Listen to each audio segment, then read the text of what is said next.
Greetings there, academic proletariat, and welcome to this rendition of the Fireside Chats with Mr. Olson. I hope this finds you well whenever you listen to it, and hopefully you're studying either for the Period 1-2 exam or for the AP test in May. Anyways, we're going to get the show on the road talking about Period 1 of AP US History, which comprises the dates 1491 to 1607. Before we do that, though, I just want to remind you that there is a note sheet to accompany this video to help you out with some comprehension and also for you to look back at. Looks something like this. You can find it on our Schoology page, or if you can't find it, go ahead and email me and I'll send you over a copy. Now to begin, I just want to go over really quickly with you what the concept outline is. So the concept outline is basically a framework for what we study in AP US History.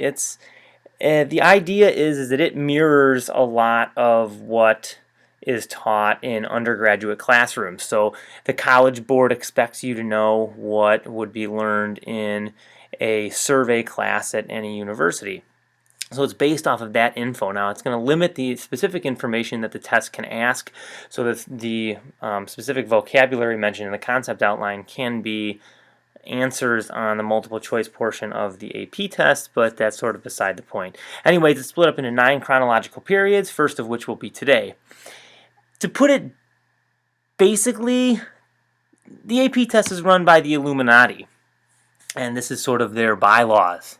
All right, so how it's organized, it looks something like this, and this will be an upcoming key concept that we look at in period 3. But anyways, there's key concepts in each of the periods. These are really big ideas.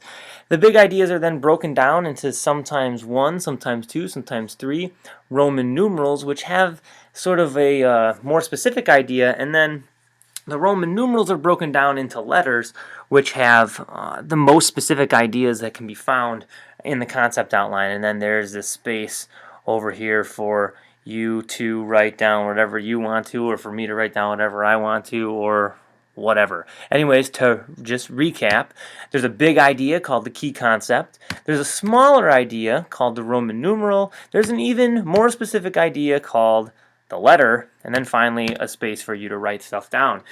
You won't get your own copy of this until later in the year if you're in my class. However, it's something to just beware of because it'll be mentioned a lot throughout the course. Okay, so to start off with period 1, I want you to go ahead and take a minute and write down what is the significance of the bookends of period 1. Why are 1491 and 1607 important? Go.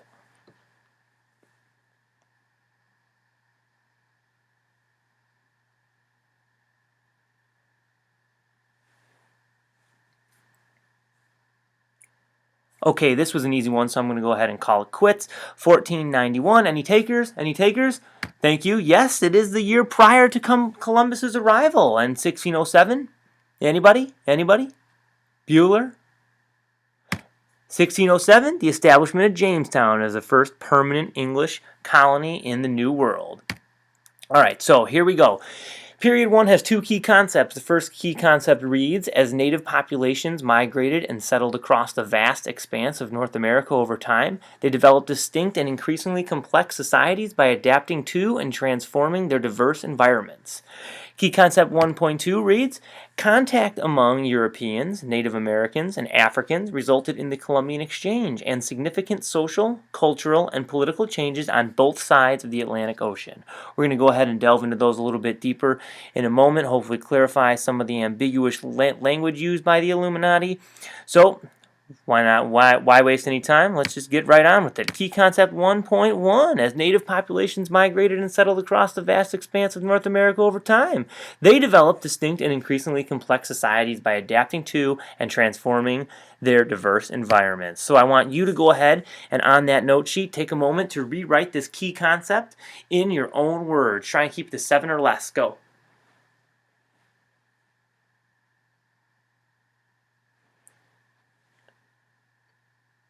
While you're writing that down, I'm going to go ahead and give you a plug. I just want to remind you that Andrew Jackson is the best president ever. We haven't talked about him yet in class, but when we do, it'll be a glorious day. All right, hopefully you wrote something down along the lines of Native American populations were complex.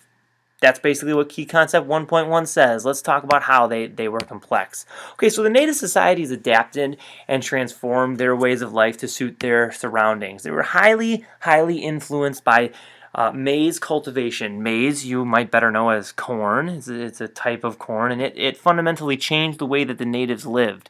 So as is seen by this picture in the bottom right-hand corner of your screen, the natives relied heavily on maize cultivation. Now, not every native civilization or native tribe grew maize. However, a lot of them did, and those who did grow it found that it was a life changer.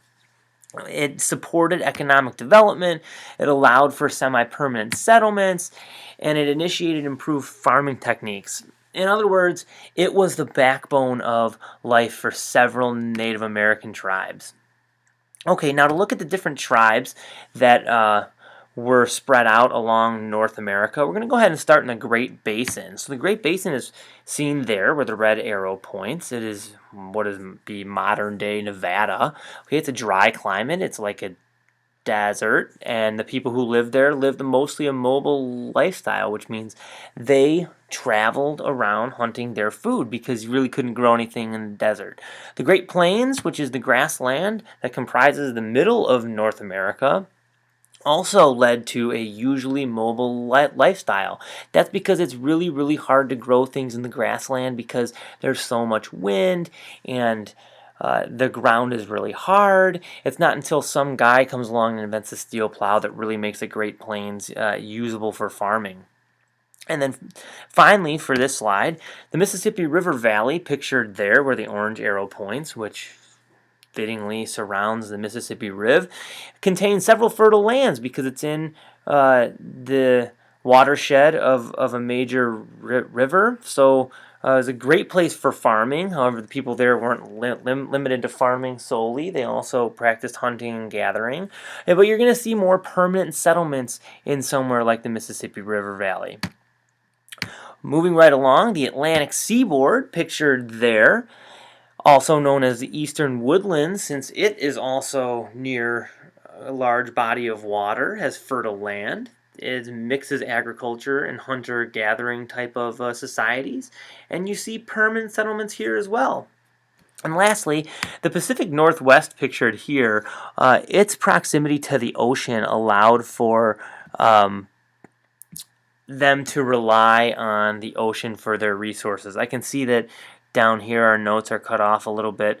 It just says that the Pacific Northwest relied on the ocean for many of their resources, namely fish.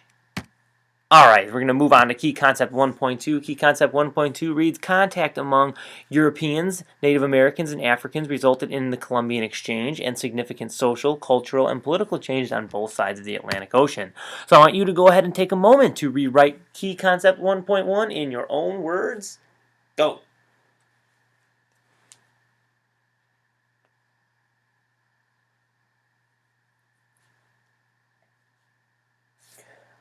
Okay, hopefully you came up with something along the lines of European and native contact resulted in many changes for both civilizations. And these are changes on both sides of the Atlantic Ocean. Can't stress that one enough. So to get this party started, we're going to talk about European exploration.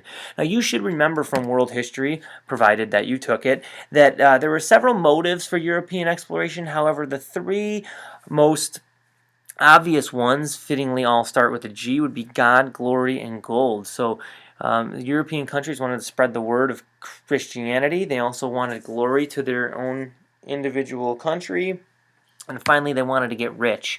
Now, they couldn't have done this without convenient maritime improvements, such as the caravel and compass. The caravel is a type of ship that just allowed for these explorers to move about the ocean a little bit better. Obviously, you know what the compass does, and I'm not talking about the math compass because if you recall, math and science are the opium of the people. Now, when talking about European exploration, I want to stress that Portugal and Spain led the way. We're not going to talk about any Portuguese explorers in this class, however, Spanish ones are relatively important. Obviously, Columbus, who landed in the Caribbean. No need for two bullets there, but you get them anyways. Cortez, who conquered our Aztecs, and Pizarro, who conquered the Incas, can be seen on this map. So Columbus's voyages can be seen here. He came into the Caribbean, just like Jack Sparrow. Cortez conquered the Aztecs, which could be found in the middle of Mexico, modern-day Mexico here, and then obviously Pizarro conquered the Incas, which would be in modern-day Peru and South America. Now, to move on to the Columbian exchanges is really at the heart of this key concept. The Columbian exchange is a term used to refer to the movement of people, ideas, goods, and microbes between the old and new world. I stress all of those things because they all have their relative importance. This is a nice map of the Columbian exchange. It can be found on any search engine. If you want more of a detailed description of what moved, you can look at it here. The most important things that moved, however, would be diseases, livestock, grains, and bananas. No, I'm just kidding. Not bananas. Sugar cane. Okay, so those are going to be the ones that really change the world the most. Obviously, things like tobacco and corn are important as well, but I would argue with anybody that sugar cane is the most important good that has shaped our modern world. Okay, so let's talk about the effects of the Columbian exchange, because understanding what it is really easy. However, the effects are more important. Obviously, Native Americans die as a result of smallpox and other diseases. Lesser known ones, however, the Columbian exchange facilitates a giant increase in European population. So the introduction of various devil foods like potatoes, maize, corn, things like that, allows for a boom in the population of places like England and places like France, because they're able to now feed a larger number of people. Before products like potatoes, the Irish were limited to eating things that were available on the European mainland and in England. Potatoes grow much better in Ireland, and therefore they were able to have a better diet. Eating just potatoes isn't a good diet. Eating potatoes at all isn't a good diet, but they have a lot of calories in them, so if you're starving, they would be a good thing to eat. I can't believe I just said that. Okay, anyways, another effect of the Columbian exchange is that it sees a shift from feudalism to capitalism in Europe. So feudalism was that government system where you had kings at the top and serfs at the bottom. We sort of see that change to capitalism because of the Columbian exchange and the ability to grow several different crops. There's an emergence of a market economy, and it also leads to the emergence of cash crops, which is going to make few people very, very rich and a lot of people very, very poor. Those cash crops included at the time tobacco, sugar, rice, indigo. If you say cotton, I swear I will... Yeah. Okay, so to continue key concept 1.1 and the effects of the Columbian exchange, the Columbian exchange led to the need for a very large labor system. So initially, Spanish settlers are going to turn to something called the Encomiendo system, which is a system where Spanish settlers would force the natives into labor. It was very quickly pointed out as a horrible trade and sort of a inhumane way of treating the natives. The most outspoken critic of this was Bartolomé de las Casas.